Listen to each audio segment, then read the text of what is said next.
the most insane liars on paternity court.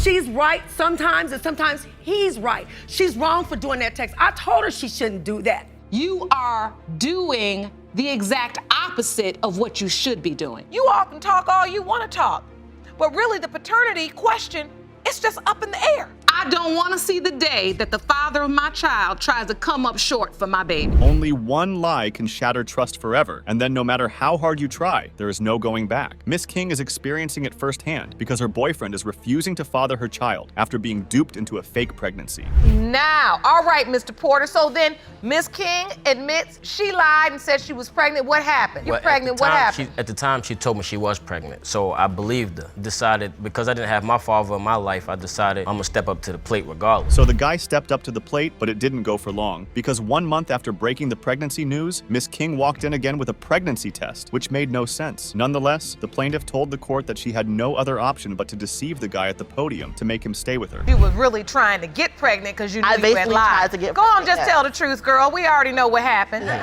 You worked real hard at that because you had already lied. Yeah. Okay, so then you were pregnant, but he doesn't believe that. No, he doesn't believe it. Of course, he doesn't believe you no day wants to be fooled twice, do they? The alleged baby told the court how just recently the baby's mama told him that she was in love with someone else while they had broken up. She dropped the bomb and said when you were off with the other girl, she was messing with somebody else. Correct.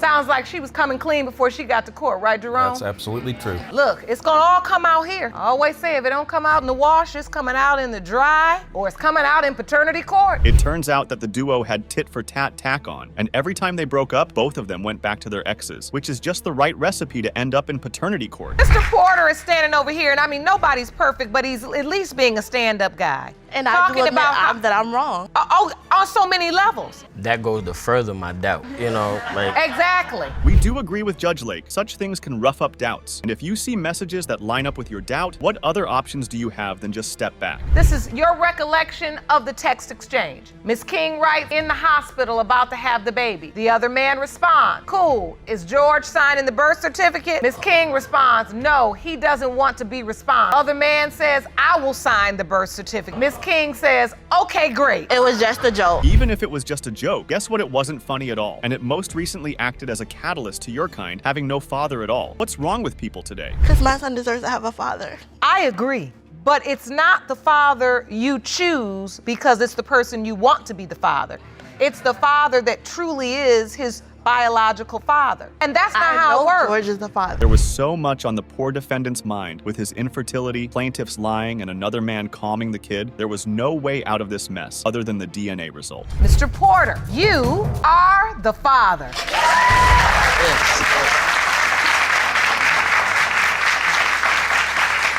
I'm happy. I'm super happy right now. You look happy.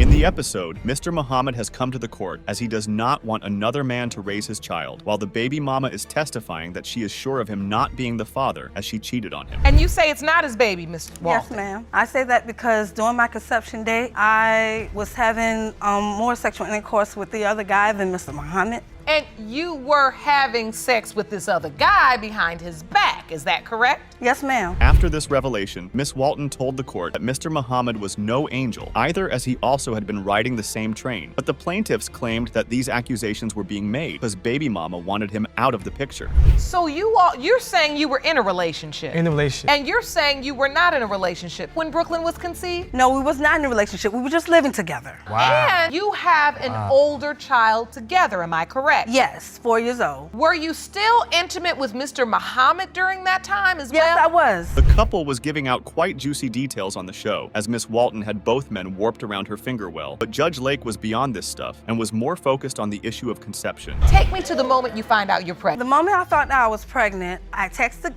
guy and I tell him I missed my period. Mr. Muhammad, during that time, who was living with me, got my phone, looked at the text message, and confronted me. Ain't wrong. That's wrong, Your Honor. What happened was I came home, she sleep, I looked at her phone, I started seeing a full-fledged text message. The judge even asked Mr. Muhammad how he found out about Miss Walton's infidelity, and he told the court that her woman had started getting distant, and when he checked her phone, there wasn't much left to ask. Your Honor, I know when you start having sex with me, it's a problem there. I know that. So she started to act funny. Started to be rebellious and started to do funny things. What did the conversation say? Basically saying that we having sex, period. sending pictures back and forth with each other. They sending body part pictures, all that stuff. Okay, so then how did you find out she's cheating? How do you find out she's pregnant? Your Honor, he found out through my cell phone.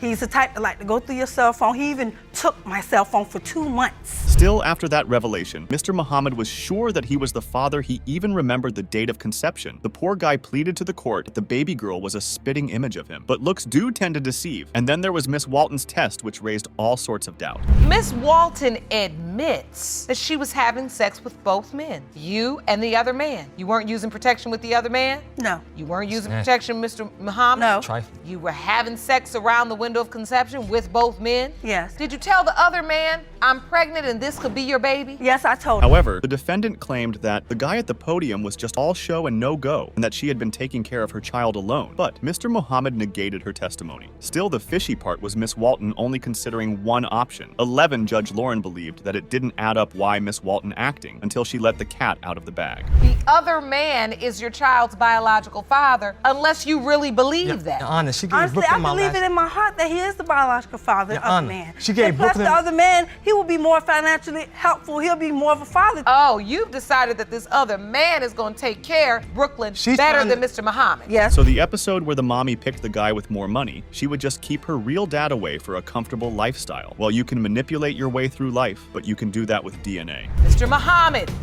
you are the father. Yes. I told you, I know what I'm talking about. I know what I'm talking about, baby. I know what I'm talking about. Right now, you have 2 children together. Let's stop making this a fight.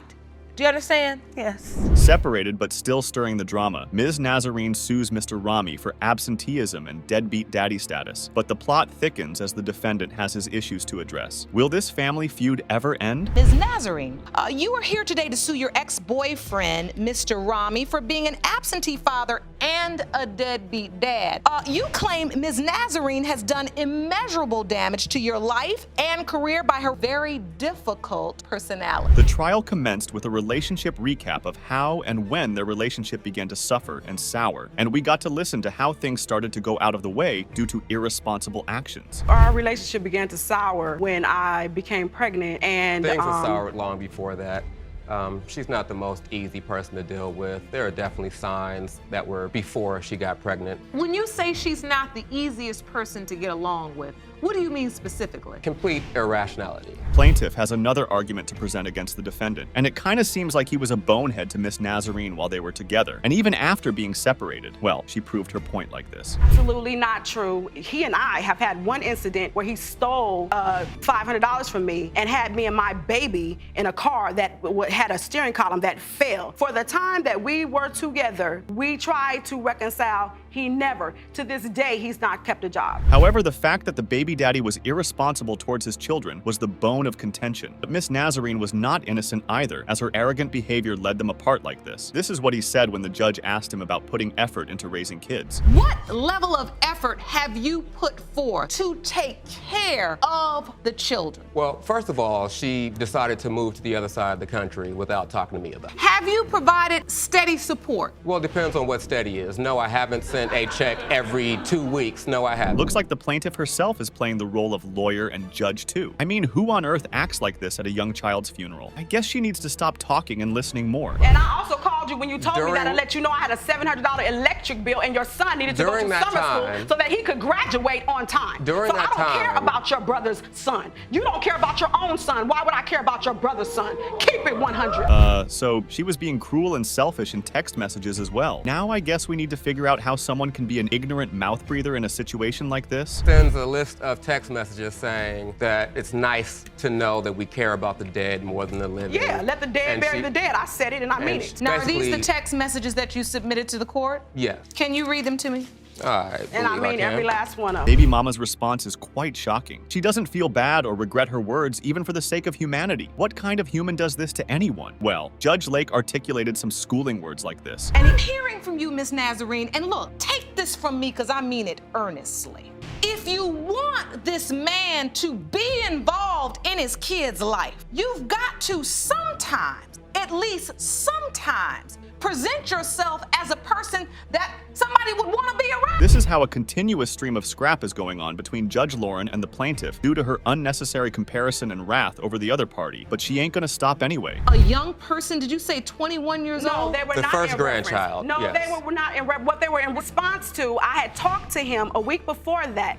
I talked to him, and he told me that he was going to help me get my son in summer school, which my son has not been able to take summer school. Car part seems more important to them than to the main conflict. Judge Lauren wanted Ms. Crane to take her leg aside for a while, as her consistent nosy behavior was irritating. If I you wish look at, this car would go somewhere. What happened? I would like to finish if I don't get tell interrupted me. over and over again. Tell me. I take the car out there. When I drop it off, Why would you she get the car? She Ms. decides Nazarene, to. if I don't find out what's wrong with this car and what's wrong with you two, I cannot help get this thing better, okay? Yes, ma'am. Plaintiff didn't seem compromising, so Judge Lauren had to jump into the argument. Here, yes, we all accept the claim of the defendant. Ms. Nazarene is really difficult to be with. Let me have another if somebody let me talk, they might learn something. What I also get from you, though, is part of what you said today is true. Ms. Nazarene is difficult. Well, both parties needed to hear these words for their betterment from someone, and Judge Lauren honored herself and spoke about schooling and supporting things for both. Hope this will make sense to them now. But I'm a mother, and I'm gonna tell you right now,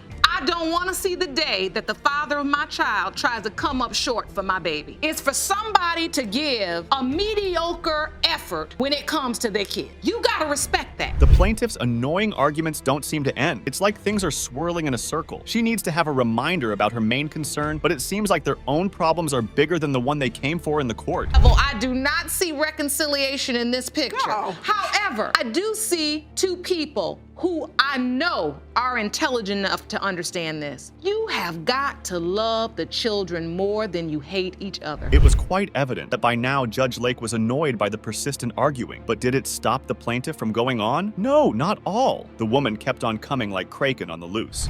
Just like you may consider letting him see the kids tomorrow. I would like you to come. But it can be before the 28th when we leave. You can definitely see them. I am done listening to the rant, Miss Nazarene. Judge Lauren finally dismissed her and tried to set things up by suggesting they shouldn't have a real conversation and just act upon the one-word answers for real. Otherwise, they may end up on another issue. Don't start an argument. I don't. Hey, what time? And then if you could just give him a time, nothing else, and then you just say, I'll be there, and then I have my hat. Be there. Can you do that? Yes. Can you do that? Yeah. Thank you. Insecurity can be a real marriage killer, as it puts the closure of everyone involved at risk. So when Miss Merrifield accused her husband of not being the father of her 20-month-old son, it led to a court case where DNA testing was conducted to prove paternity. The outcome had the potential to further damage their relationship. Mrs. Moon Merrifield, you say your family is in jeopardy of being torn apart. Yes, Your Honor. You've dragged your husband, Mr. Merrifield, to paternity court to prove that he fathered your 20-month-old son, Kane. Yes. The defendant argued that there was a lot at stake in this case, as not only his dynamic with his better half was getting bitter, and if the DNA result is not in his favor, the outcome will have adverse effects on his family. You have the divorce papers already Yes, ma'am. filled out. They're just, what, awaiting execution? I need to find out the answer if this is my child or not. He always Get some results help. to that. Anytime we have a fight or an argument or whatever, it's always divorce. It's never work it out. However, baby daddy tried to explain his side about how things got a lot toxic in their marriage. He alleged that he caught Ms. Merrifield with some other dude. And yeah, you can imagine how unbearable it was for the husband. The reason why we're here in the first place, man, I caught her texting some dude that supposedly was supposed to be her ex-boyfriend that was right before my two sons was he did. born. Yeah, he whatever. did. I've seen some Facebook messages from these guys, this person before. Nevertheless, baby mama opposed his statements. She told the court that the potential father was just bluffing, and his testimony was nothing but a figment of his imagination. If you ask me, these blunt accusations are a little hard to believe. He lets his imagination, his mind go off, oh, well, if you said this, then it's probably this and this. Well, you admit you were texting someone else, another man. I did. Your Honor? He's friends with every Facebook woman that he's ever slept To with. support his arguments, Merrifield brought some serious evidence to the courtroom, which was really in his favor, as it shows the false actions of his wife, and now she has to explain them in the courtroom. Evidence of the text messages and stuff too. This is just one. This is just the evidence that I have right now. I have That you found? Yes.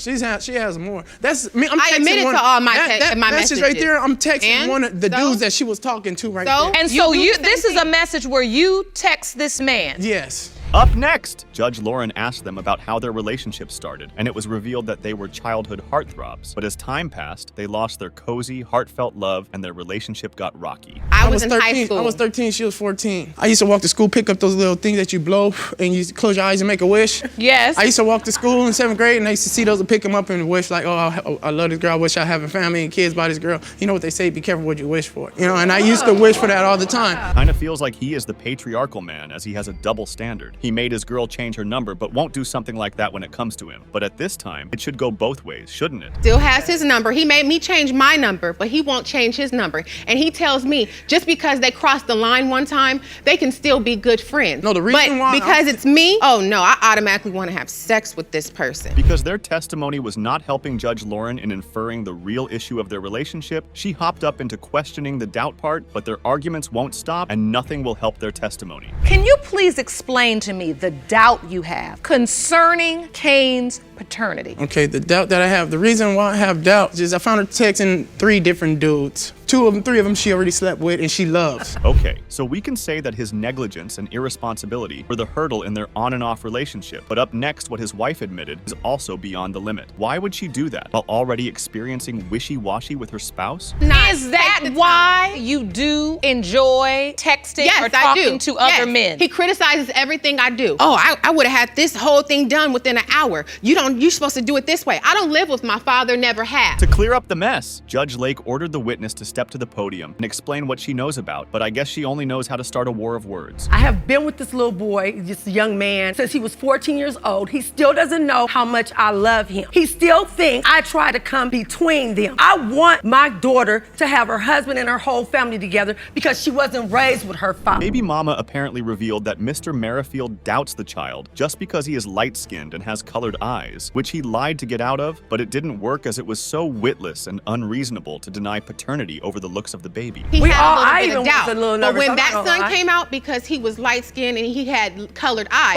automatically that was his son. His first 2 children. But I could have been messing with somebody light-skinned with colored eyes. Like, how are you gonna deny this one? She brought evidence of research to support her argument, but the defendant didn't seem to move from his point and showed disagreement with her points, which led to squabbling again. And I have the evidence over here that I did the research that over green and brown eyes, the brown eyes are the dominant trait anyway. Let me see your research, ma'am. He don't look like me anyway. To hurt he you. looks nothing like me. His words got on Grandma's nerves, and she asserted some new accusations of him being the father of another child. Even Judge Lauren had to stop and make them realize that they were in the courtroom. And she was still gonna be with him. I haven't. So he's cheating on her a lot. Bottom line is, and it's not about that. It's about since we've been married. What's going on about everything? Nothing helped at all. They were still there from where they started, so the only thing that can help them are results. Time to get those results to save the baby from this paternity conflict. Mr. Merrifield, you are Cain's father. Or an apology, Devontae. I apologize. Now we have to figure out what we have to do to fix our dang marriage. That's it. You know what I'm saying?